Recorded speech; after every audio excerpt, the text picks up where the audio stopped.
Henri maintenant sur Europe 1, les rendez-vous d'Alfred Hitchcock racontés par Serge Sauvian. Aujourd'hui, 10 $ de trop de Jack Ritchie.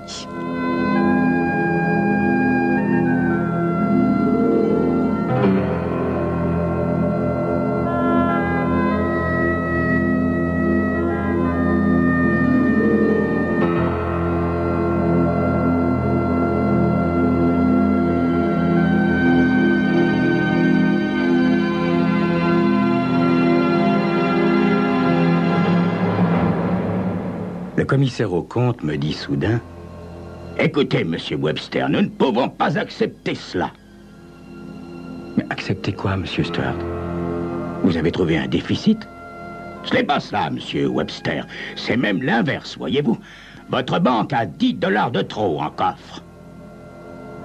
Oh, évidemment, ça n'est pas très régulier, monsieur Stuart. Mais vous m'avez fait peur. Je préfère cela. Vous ne pouvez pas écarter ce problème aussi légèrement, monsieur Webster. Vous savez très bien que vos comptes doivent tomber juste au centime près. Même pas au dollar, au centime près. Ben, voyons, monsieur Stuart, il ne s'agit que de 10 $ de trop, monsieur Webster. Je vais être obligé de faire un rapport à la commission. Mais si vous faites un rapport, vous savez ce que ça veut dire, monsieur Stuart? Il y aura une enquête. Avez-vous quelque chose à cacher, monsieur Webster? Mais bien sûr que non, monsieur Stuart. Nos livres sont parfaitement en ordre. Mais tellement en ordre que vous vous retrouvez avec 10 $ de trop dans vos réserves en liquide. Il faut regarder les choses en face, monsieur Webster. Quelqu'un a déposé de l'argent dans votre coffre et peut-être non. Non, impossible, monsieur Stuart. Monsieur Barger et madame White travaillent avec moi depuis des années. J'ai en eux une confiance aveugle. Sont-ils vos seuls employés, monsieur Webster? Oui, monsieur Stuart. Nous ne sommes qu'une petite banque dans une petite ville. Et ils ont tous les deux accès au coffre? Oui, je le reconnais, mais je ne peux pas les imaginer l'un ou l'autre agissant de manière malhonnête. Néanmoins, l'un d'eux est coupable, monsieur Webster. Monsieur Stuart, s'il vous plaît, êtes-vous absolument certain de ne pas vous être trompé? Je ne me trompe jamais, monsieur Webster. Monsieur Stuart, ça fait 10 ans que vous inspectez mes livres de comptes. C'est bien la première fois que vous trouvez quelque chose qui ne va pas, n'est-ce pas? Écoutez, au nom de ces 10 ans de rigueur, ne pourriez-vous inspecter à nouveau mes livres demain, uniquement pour avoir une certitude absolue avant d'envoyer votre rapport? S'il vous plaît. Bien, d'accord, monsieur Webster. Je reviendrai demain matin à 9 h très précises. Monsieur Stuart parti, je sors de mon bureau pour me rendre dans les locaux de la banque.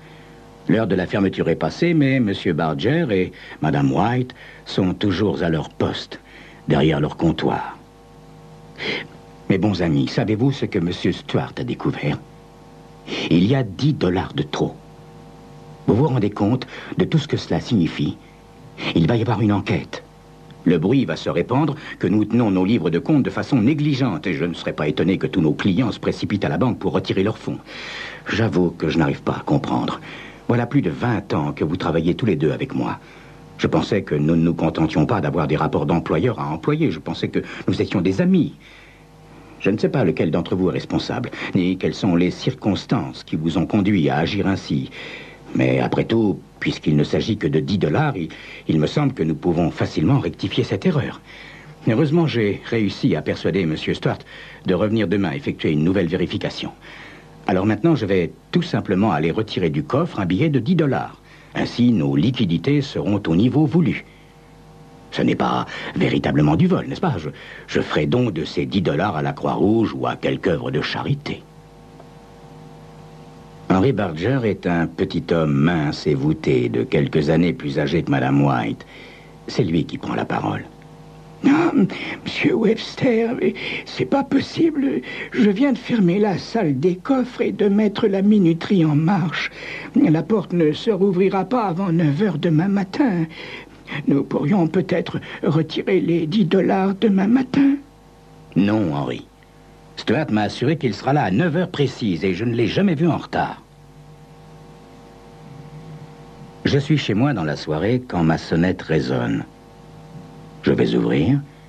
C'est Henry Barger. Pourrais-je vous dire un petit mot, monsieur Webster? Mais bien sûr, Henry, entrez. Nous passons dans la salle de séjour. Barger s'assied timidement sur le bord d'un fauteuil. Monsieur Webster, j'ai longuement réfléchi. Je voudrais pas que vous pensiez que Madame White puisse être responsable des difficultés de la banque. Monsieur Webster, c'est moi qui ai mis les 10 $ en trop. Vous? Mais Henry, comment avez-vous pu faire une chose pareille? Je ne l'ai pas fait exprès, Monsieur Webster. C'était, comment dire, par accident.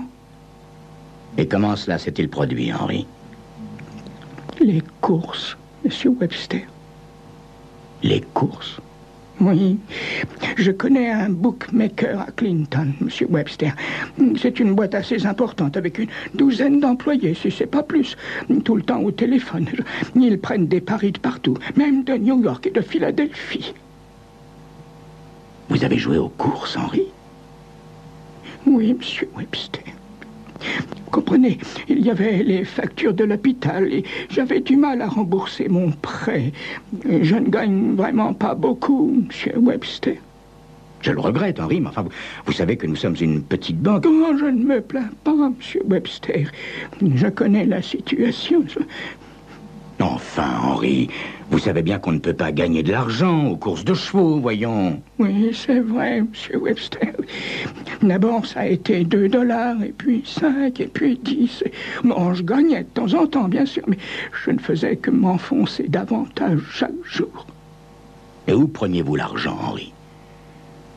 À la banque, Monsieur Webster.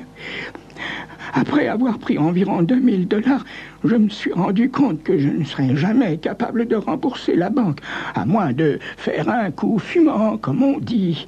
Alors, j'ai risqué un pari de 2000 $ sur un cheval appelé Black Jack.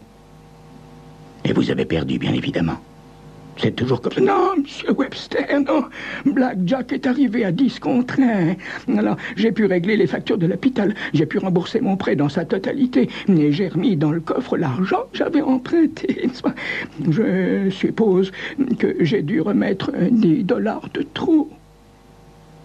Je suppose que vous allez me renvoyer, Monsieur Webster.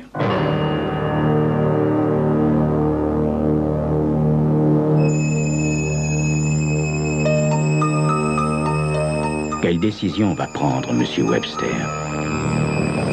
C'est ce que vous saurez dans quelques instants.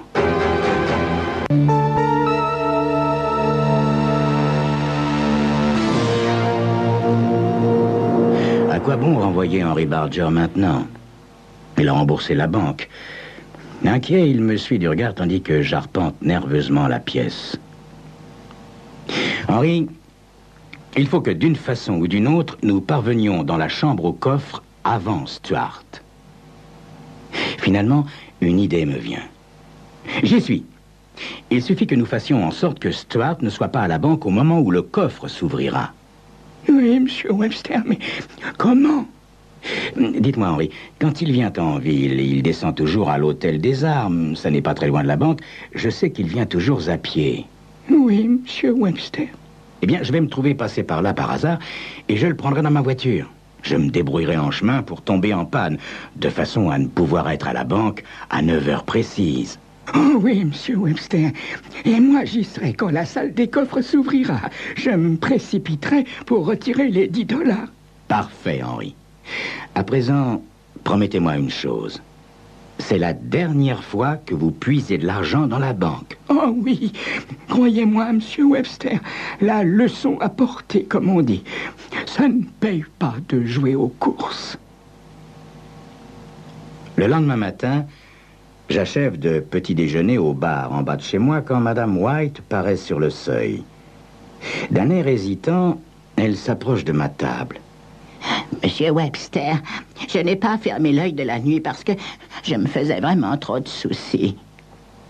Madame White, je crois que nous pouvons cesser de nous tracasser à propos de tout ça. Non, je ne peux pas me défiler, Monsieur Webster. Je ne peux pas vous laisser, ne serait-ce même qu'envisager que ce cher Henry puisse être critiqué.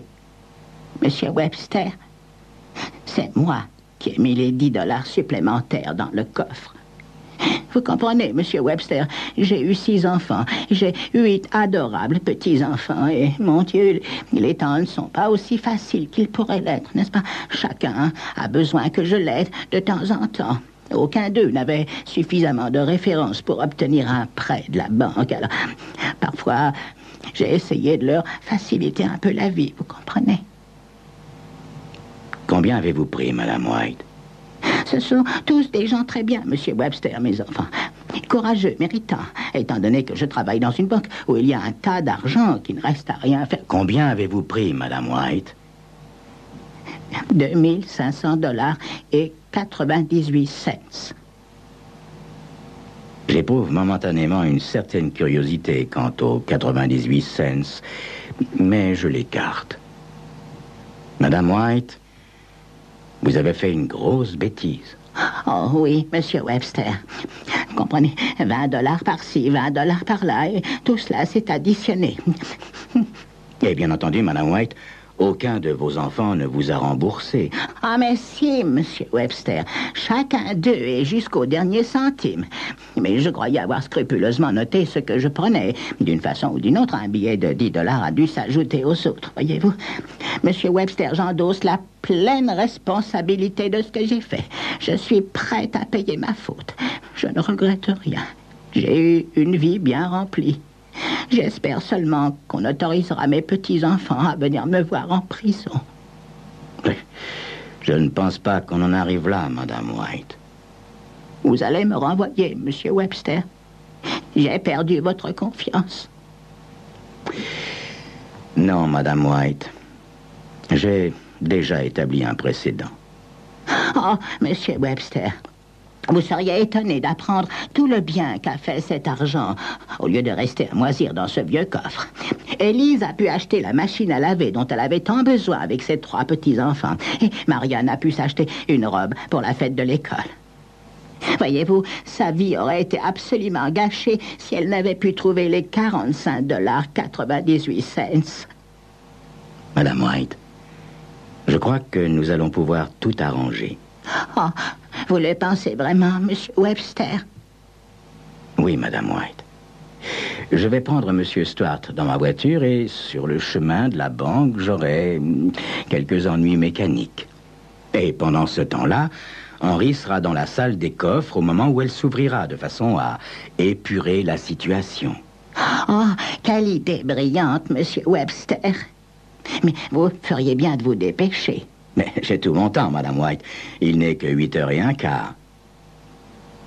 Madame White consulte la petite montre en or qu'elle a à son poignet et jette un coup d'œil par-dessus mon épaule à l'horloge murale. Ah, je crois que votre montre retarde, Monsieur Webster. D'après la pendule qui est là, et d'après ma propre montre, il est 9h moins 10. Vite, Madame White. On peut encore tout réussir. Nous sortons en hâte du restaurant pour foncer vers ma voiture garée à proximité. Là, je m'arrête pétrifié au moment de glisser ma clé dans la serrure et je tends le trousseau de clés à Madame White. 30 secondes s'écoulent avant que je ne puisse parler. Madame White, voulez-vous s'il vous plaît prendre place dans la voiture? Le pneu avant est crevé, je dois changer la roue. Nous arrivons à la banque à 9h10. Le visage d'Henry Barger est livide. Monsieur Stuart est arrivé avant l'ouverture du coffre. Que s'est-il passé, Monsieur Webster? Je vous raconterai, Henry. Nous nous asseyons tous les 3 pour attendre. Les minutes s'écoulent, lentement. Le temps nous paraît s'être immobilisé.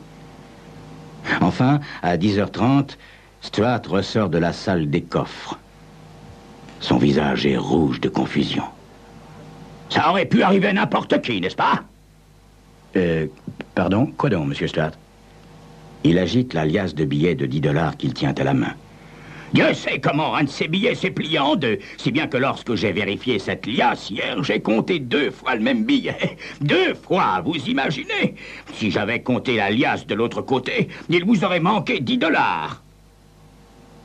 Henry Barger, Madame White et moi-même regardons éperdus Stuart avec son visage cramoisi. Ça aurait pu arriver à n'importe qui, n'est-ce pas? Ce qui signifie, monsieur Stuart, que nos comptes sont exacts, monsieur Webster, au centime près. À midi, alors que je déjeune comme tous les jours à l'Étoile d'Or, je vois arriver vers moi ce monsieur Sprague, que je connais bien et qui habitait New York autrefois. Il sort un bloc et un crayon de sa poche. Bonjour, monsieur Webster. Alors, quel est votre cheval aujourd'hui? Aucun, monsieur Sprague. Je ne jouerai plus aux courses. Comment? Vous abandonnez maintenant, après avoir gagné le paquet avec Black Jack? 10 000 $, c'est bien ça? C'est bien ça, monsieur Sprague. Mais j'abandonne tout de même. Et je me tiendrai à cette décision. Comme dit Henry, la leçon à porter. C'est dangereux de jouer aux courses. Et puis, j'ai eu trop peur. Car pendant un moment, comment ne pas penser que c'était moi qui avais mis un billet de trop dans le coffre? C'était Crime Story, les rendez-vous d'Alfred Hitchcock racontés par Serge Sauvion. Aujourd'hui, 10 $ de trop de Jack Ritchie.